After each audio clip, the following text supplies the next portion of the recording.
We go now to Annapolis and Maryland Republican Governor Larry Hogan. Maryland had their highest number of deaths in a single day just yesterday.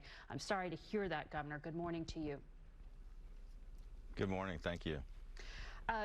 This week, the president from the White House podium contradicted his top three medical advisors when they said that the virus may come back in the fall, overlap with flu season, and be even more difficult.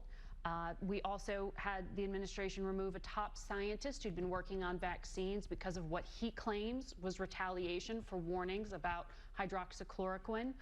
And then the president suggested potentially ingesting disinfectants, an idea to try to kill the virus. When you hear this kind of disinformation, how dangerous do you think it is, particularly when it comes from the White House?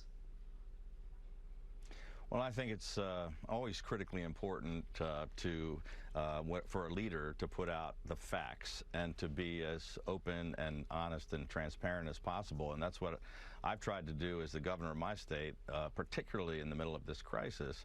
And I think it's critical that the president of the United States, when people are really scared and in the middle of this worldwide pandemic, that in these press conferences that we really get the facts out there. And unfortunately, some of the messaging has not been great. I mean, the mixed messaging, I've raised concerns multiple times about conflicting messages. We had hundreds of calls in our hotline here in Maryland about people asking about injecting or ingesting these disinfectants, which is hard to imagine that people thought that was serious, but people actually were thinking about this. Was this something you could do to protect yourself?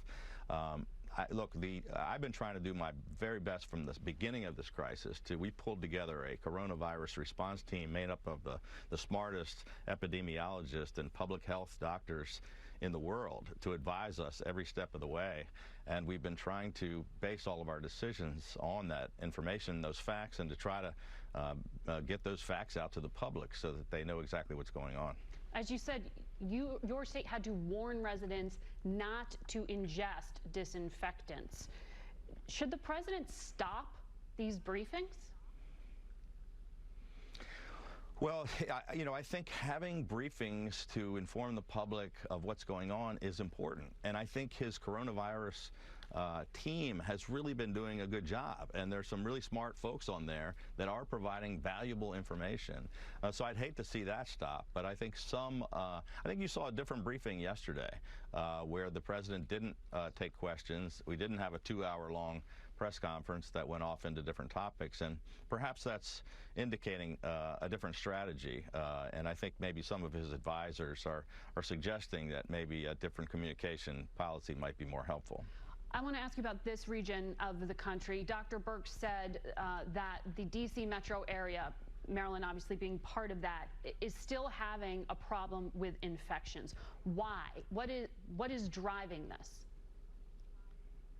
Well, so we took some of the earliest and most aggressive actions in America.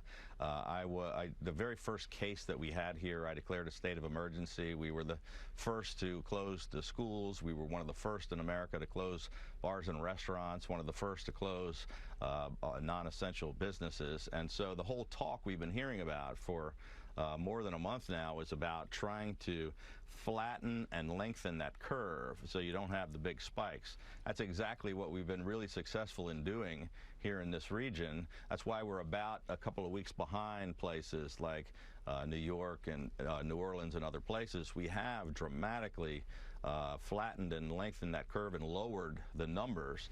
But unfortunately, that means we're also a little bit behind, and now those numbers are coming up. We can't stop the virus, but we've, at least up till now, stopped the overflow of our healthcare system, the overburdening of the ICU beds and ventilators and things like that. But yes, our hospitalizations and ICU beds are starting to flatten, but our deaths and our infections are unfortunately going up. You have said that the #1 problem right now is lack of testing.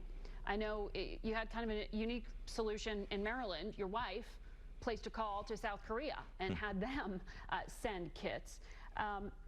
Governor Cuomo said he talked to the president about it this week, and specifically on the global supply chain, he has asked for federal help. Is that what you think the federal government should be doing with testing, the supply chain?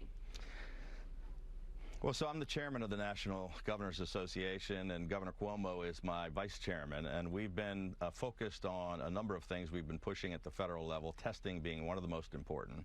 I mean, the president said over and over again, I mean, yes, we should have more assistance from the federal government on testing.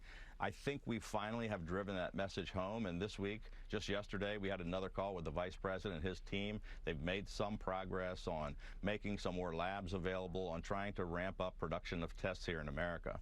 But, you know, for quite a while, the president has been saying over and over again, testing is a local thing. Governors should go out and get their own tests. Right. So we spent about a month with my wife's help getting 500,000 tests from South Korea, which was going to save thousands of lives in our state, but I'm not sure it should have been that difficult. I also want to ask you, New Jersey's governor said today that his state is going to have to gut the living daylights out of educators and first responders if Congress and Republican leaders who are reluctant to do it don't provide aid. $500 billion is what you say you need.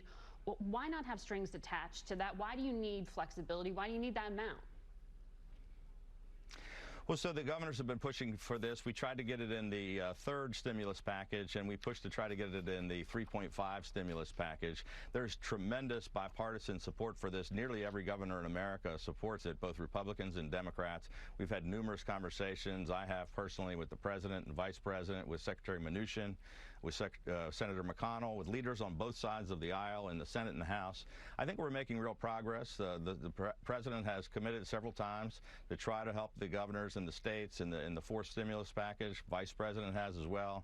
Secretary Mnuchin. I know Senator McConnell is still somewhat reluctant, but there's a bipartisan bill in the Senate that the governors hope to get through with the help of the administration, because we're on the front lines and we can't provide services to the people in our states and help us get out of this economic problem without that assistance. All right. Understood, Governor. Thank you.